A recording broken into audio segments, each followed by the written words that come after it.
and welcome to another minor Propagandacast feature. This time, hang on, let me just turn down the sound. I forgot to do that. Just so we don't have that interfering while I'm, talking and sounding old, cool and that. My apologies, a bit unprofessional there, but we're going to be looking at the new commanders added here by the latest patch. The free ones and the paid ones, and yes, there are free ones, there are paid ones. The paid ones I'll basically look at first, although we also already have one of the free ones, but for the Soviets, we do have the Urban Defense Tactics Doctrine, rather beaten up chaplain there. We have 4 headquarters, which, as I'm sure you remember those from Company Heroes, it's rather straightforward. It turns one of your buildings into a forward strong point. The difference is, though, besides allowing you to reinforce, it also gives you healing and boosts combat troops nearby, which obviously makes it a rather strong ability. It costs a bit, but on the other hand, if you can actually place it correctly, you can actually create a very defensible strong point, which is going to make it very difficult for your opponent to move ahead. Although, of course, you should choose the right building. I mean, you shouldn't do this with a small wooden shed. That thing's just going to collapse and waste you a lot of resources. I mean, choose something durable, but also well placed, not necessarily right in front of the enemy, but somewhere where it makes a good strong defensible position to form a good nucleus of defense around. Then you have the M42 45mm anti-tank gun, little light anti-tank gun, very maneuverable. So I mean, you can actually use it to sort of rapidly move out and flank, and this gun's definitely going to be neat to flank the enemy tanks with, unless you're actually shooting at light tanks, which Germans don't really have. But again, it's cheap, has a decent rate of fire, and probably also vet up fast, which also means you can quickly do some damage. You have armored vehicle detection, always a handy ability, and they have the booby trap, which essentially allows you to sort of, for 100 munitions, booby trap any point.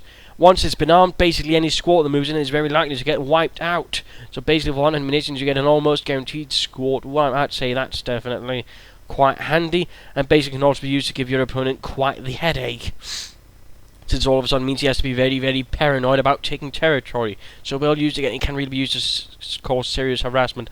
Although again, you have to wait for the arming period, so you can't just point up in the face of your opponent, because then he might, oh hey, Heinz, we found this booby trap. Yeah, what should we do with it?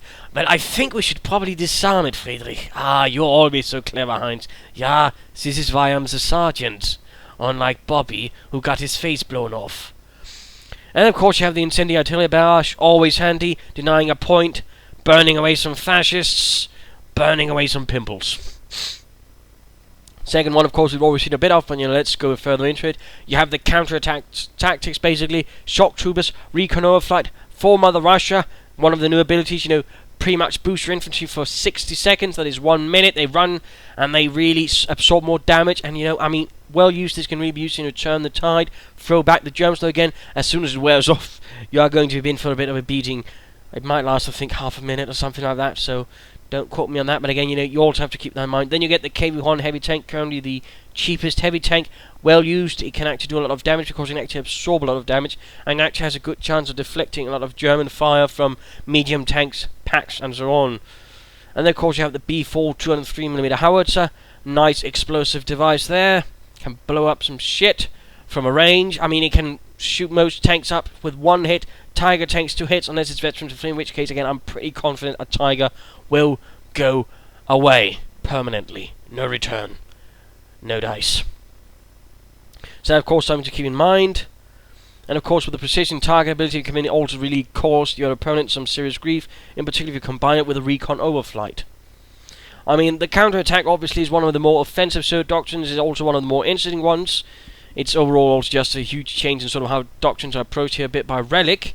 But it's definitely got some punch if you can use it correctly. It's got shock troopers, K1s from Mother Russia. I mean, again, really nice offensive one, and even then you can use the K1s a bit more defensively. Hell, even for Mother Russia could be used for defensively.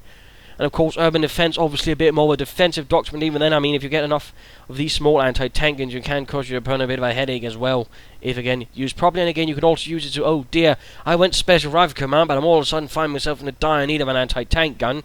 Oh wait, I'll just go urban defense. Yes! Get some anti-tank guns. Of course, urban defense obviously also works best on maps with actually some houses on it. So I mean, Langarskaya, perhaps not so much. Simwaski, Road to Cargo, this is actually going to be a fun one. So that's something to keep in mind there. Then we move on to the free ones, which are, well, Theatre War Commanders made free. There are 2 of those, and of course these gentlemen here cost money. because, you know, new stuff was added, essentially. And it actually took some more work, so... money. It's how the world works. Money. Anyways, Soviet Combined Arms Army. I mean, that's actually an interesting way of doing it, because an army, in its essence, was equivalent to a Western Corps. I mean, not to an actual Western army, so keep in mind that. But anyways, Guards rather than infantry, we all know that. Anti-tank and ambush tactics, recon overflight, some artillery, and some bombing strikes.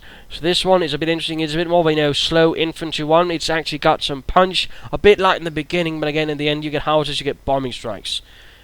So it's definitely got something. It's a bit harder to classify, but I suppose it's something to, you know, get all bases covered with, in essence. But I'm obviously not going to predict this one going to be the most popular doctrine right away. Now, I think that one rather falls to Soviet shock armies, which rather is potent. It gives you a lot of the favourite Soviet units at the moment. You get shock troops, you get the 120mm mortar squad, you get the conscript assault package, you get the howitzer, and you get the Sturmovik attack. This is a very potent doctrine, very much raw force, very much offensive. And really, again, I think it has a lot of the goodies that a lot of the Soviet players actually like. I mean, you get submachine guns, shock troopers, heavy mortars, you get a howitzer if you need something of that, and again, you also get the Sturmovik attack, so there's really some potential of really beating up your opponent in an attack, and certainly also for, you know, just causing harm to your opponent's infantry. So in that case, this is definitely the better of the two free ones, and certainly the one more directly applicable. Popping over to the Germans, what do we get here? First, looking at the paid ones, we have the mechanized assault. We're already quite familiar with that one, but, you know, let's go through it nonetheless. Assault Grenadiers, your 5-man Grenadier squad with MP40s and a nice little grenade assault ability, sort of like your first Grenadiers. The power of them, though, of course, is not the obvious one, which is the MP40s. It's actually the fact that they're 5 men. The MP40s themselves do about half the damage that a Panzer Grenadier's MP44 does, though it also can actually shoot accurately on the move, unlike the Sturmgewehr. But otherwise, again, they're 5 men. That actually makes a huge difference when considering otherwise. I mean, they have the same stats as Panzer Grenadiers and Grenadiers, which actually means overall this is a much more survivable squad, a lot less likely to get wiped out by one thing, although it can still happen. But again, you're a lot less likely for that to happen. You're also more likely to survive with it. Of course, on the other hand, it does, you know, run some risk of quickly getting negated by anything even slightly with armor on, like guards, infantry, shock troopers. So obviously, I mean, they're not that powerful. On the other hand, if you can get them up, they can certainly also become quite the powerhouse. In particular with the grenades, which are quite handy for clearing up more stubborn positions. Though again, if your opponent dodges it, that's 60 munitions out the window. But again, quite handy. You get the mechanized assault group. Always handy if you, for example, skip the light mechanized company. Still want some Panzer Grenadiers, perhaps just because we got the Panzer Grenadiers or the Panzer Rex. So it does offer something. Of course, you also get a half track, which can use anything to shoot out of. You know, say, you know, want to put a sniper in it, for example, or something else. Always the potential, of course, you can use it to quickly seize around taking points. You have the Stug 3 Ausführung E assault gun, or Sturmgeschütz. It's basically a very cheap assault gun. Its main ability is basically it's reasonably effective and reasonably reliable in shooting up infantry. It'll kill, you know, 2 or 3 with one shot. Reasonably reliably, which usually means in 2 or 3 shots it can take out a nice Soviet squad, or at least force it to retreat. Combine that with reasonably fast veterancy rates, and of course that it still gets the target weak point. You actually get something that's half alright decent. I mean, don't expect miracles, don't even expect the Stug 3G, but again, for its price, it can actually be used quite nicely to support your infantry force. You then get your light artillery barrage, always handy, good for blowing up your opponent's face, defensible positions, and of course you have the Tiger tank. Do I need to say any more? Overall, very offensive doctrine, though again, I mean, with some of the parts you can use it defensively. The Stug 3E in particular could be used that. The assault grenadiers partly, and I suppose always the Tiger, but you know, it's obviously more, you know, again, assault. I mean, it's the name, mechanized assault, not mechanized defense or mechanized tea party. Looking over here at the Osttruppen, this is very much, I suppose, more of a defensive doctrine, but it's also very much an infantry doctrine. You get the first, you know, the Osttruppen squad, cheap men, not very durable. I mean, they have less health than most other infantry. On the other hand, what they do have is when they're in cover, they actually do more damage than conscripts. On the other hand, they can't shoot on the move, and out of cover, they do less damage than conscripts. So, I mean, this is much about a unit using conscripts or garrisons, and of course, you can actually grab some weapons with them, like, say, a light machine gun. That light machine gun also gets some bonuses when in cover. And we're talking twice as much accuracy, which all of a sudden means if they get their hands on an LMG-42, it's good night Ivan, and Ivan's mother, and father, and friends, and their puppies. So that's something to keep in mind. You get the artillery field officer, obviously something meant to work in conjunction with the Ostrom, boost all of them, and all of a sudden again, they do even more. Even more. Then you get the trenches, a nice little thing that allows you to quickly set up something for free, a nice little defensible position. I think it's pretty much its heavy cover, but you can place it wherever you want. And of course you can also use it for mortars, machine guns, snipers. I mean, there's some potential there in setting up a nice little defensible position if you know how to handle it. Redistribute your resources. Basically turn 50 fuel into 150 munitions. This has its strategic uses. And of course you get the railway artillery support, which can be used to blow stuff up with quite handily. So then we look at the German doctrines. First, if you have Blitzkrieg. Yeah. Although this one, quite frankly, seems more like the actual old Blitzkrieg doctrine compared to this one. I mean, this is your nice little speed doctrine. You get panzer, you get reconnaissance overflight, you get tactical movement, command tank, Stuka close air support. I'd not recommend Stuka close air support, by the way, at the moment.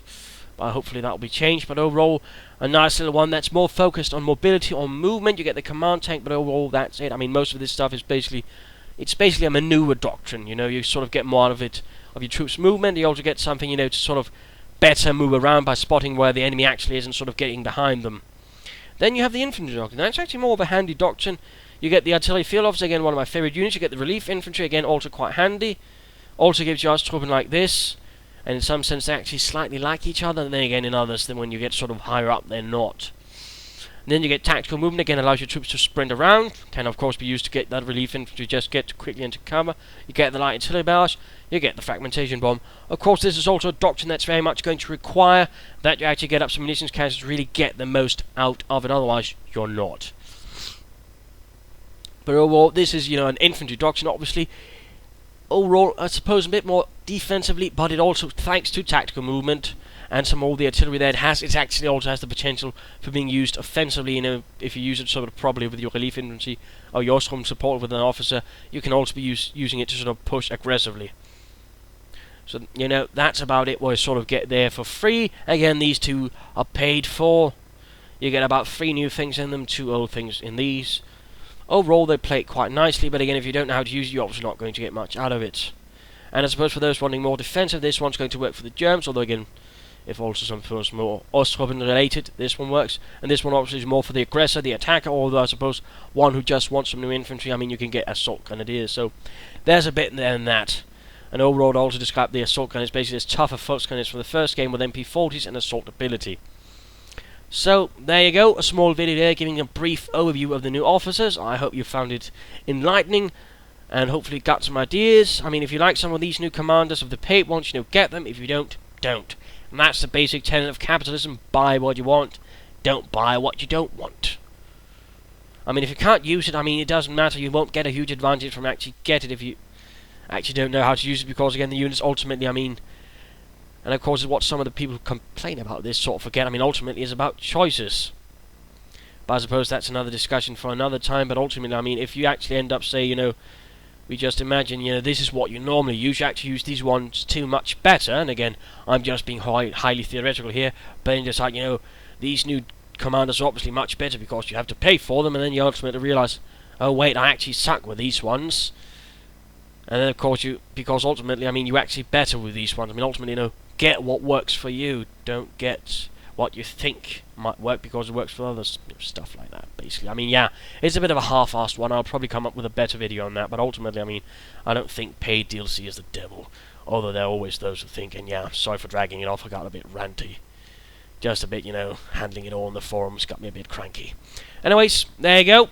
Sorry for the rant, very sorry. It's one thing I actually tried to avoid. One of the goals I sort of want, to try to avoid when I first started about with this channel, avoid rants. People don't want rants. Although if they want, I suppose I could make, a weekly rant video or something. Anyways, this is Imperial Dane saying cheers.